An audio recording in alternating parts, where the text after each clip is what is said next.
रख दिया भाई जी। श्रीमती सेना पटेल जी। वीडियोग्राफी में नाम है, ऐसे महत्वपूर्ण लोगों का वहां खुलेआम नाम लिया जा रहा है। कल माननीय नेता धन्यवाद प्रतिपक्ष अध्यक्ष ने महोदय। मुख्यमंत्री से सब लोगों के साथ बात की है।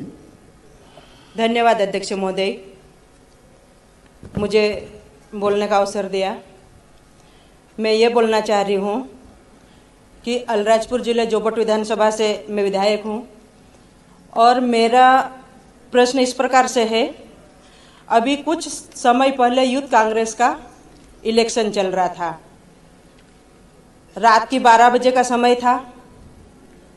मेरा बेटा अपने दोस्तों को छोड़ने नगर के दूसरे कॉलोनी में जा रहा था। बीच में एक सर्कल है जहाँ से 4 चौराहे कटते हैं। एक चौराहे पे पुलिस की गाड़ी खड़ी थी, पेट्रोलिंग कर रही थी और वहीं से मेरे बेटे का गुजरना हुआ। बीच में गाड़ी खड़ी होने के कारण गाड़ी दूसरे रास्ते से कट कर रहे थे। उसी समय गाड़ी कटी नहीं और वहाँ पे खड़ा खंबा था, वहाँ से जाके थोड़ी सी टकरा गई। माननीय अध्यक्ष महोदय, जब मेरा बेटा वहाँ पे गाड़ी रोकी, उतरकर एसडीओपी साहब से बात की, उनसे पूछा भी कि कोई दिक्कत तो नहीं है, तो एसडीओपी साहब ने ये कहकर उनको ये बोला कि पुष्पराज कोई दिक्कत नहीं है, आप अपने घर जाइए। उन्होंने पूछा ये भी कि अगर कोई दिक्कत हो रही तो मैं अस्पताल भी लेकर जाता हूँ, लेकिन ऐसा कुछ भी नहीं हुआ। 10 मिनट तक उन्होंने बात की। उसके पश्चात 10 घंटे बाद दूसरे दिन मेरे बेटे के ऊपर एफआईआर दर्ज होती है और हत्या जैसा धारा लगाई जाती है। 307 109 बीएनएस धारा के अंतर्गत हत्या की धारा लगाई जाती है। अध्यक्ष महोदय, मैं निवेदन करना चाहती हूँ कि ये जो किसी के दबाव में ये धारा लगाए, इसको तत्काल हटाई जाए। हमारे अलीराजपुर जिले में ऐसे एग्जाम्पल केस बता रही हूँ।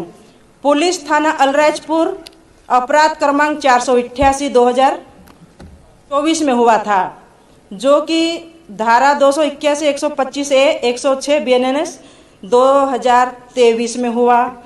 ये दुर्घटना में फ्रैक्चर और मृत हो गया है। इसका नाम है दिनेश निवासी बड़ा उंडवा।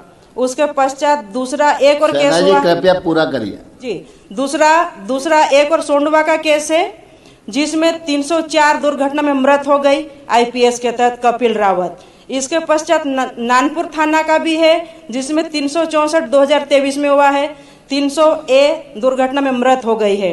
इसी प्रकार 4 से 5 केस और भी है।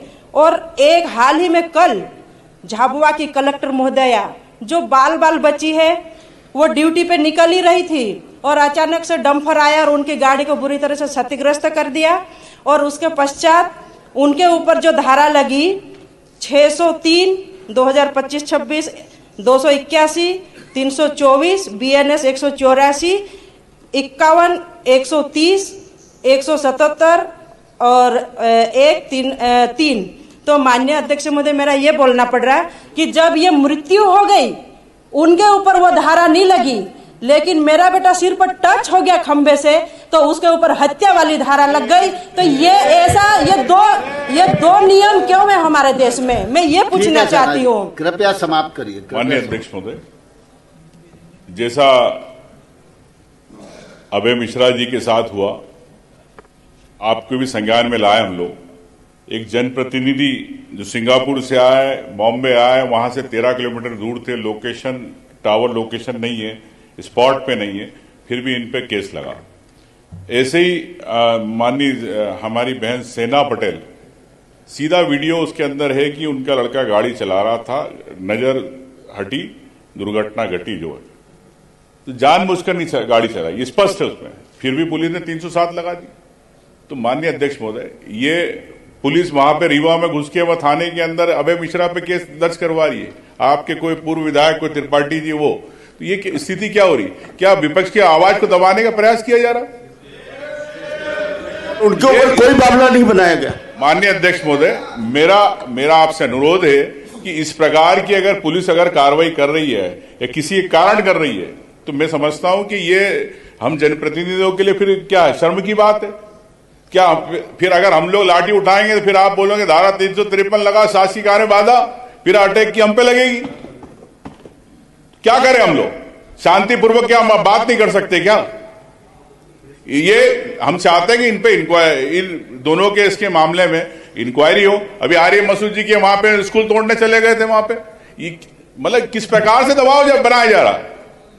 मैं माननीय अध्यक्ष महोदय आपसे संरक्षण चाहता हूं कि ये जनप्रतिनिधियों की बात है, चाहे उधर के बैठे हो चाहे यहां के बैठे सदस्य, मैं आप सबसे ये अनुरोध है कि इस प्रकार अगर कोई व्यक्ति नहीं है, जबरदस्ती उसका नाम डाला जा रहा, तो ये मनोवैज्ञानिक अगर दबाव बनाया जा रहा तो फिर ऐसी स्थिति में क्या होगा? माननीय अध्यक्ष महोदय, ये इसमें मैं चाहता हूं कि आप इसमें कोई निर्देश दे तो ठीक रहे, क्योंकि सरकार को कि मुख्यमंत्री जी तो महत्वपूर्ण विषय में चले गए, अब मुख्यमंत्री जी के हाथ में ही गृह विभाग है, अब वो कहां के कब देते गृह विभाग को समय ये नहीं पता।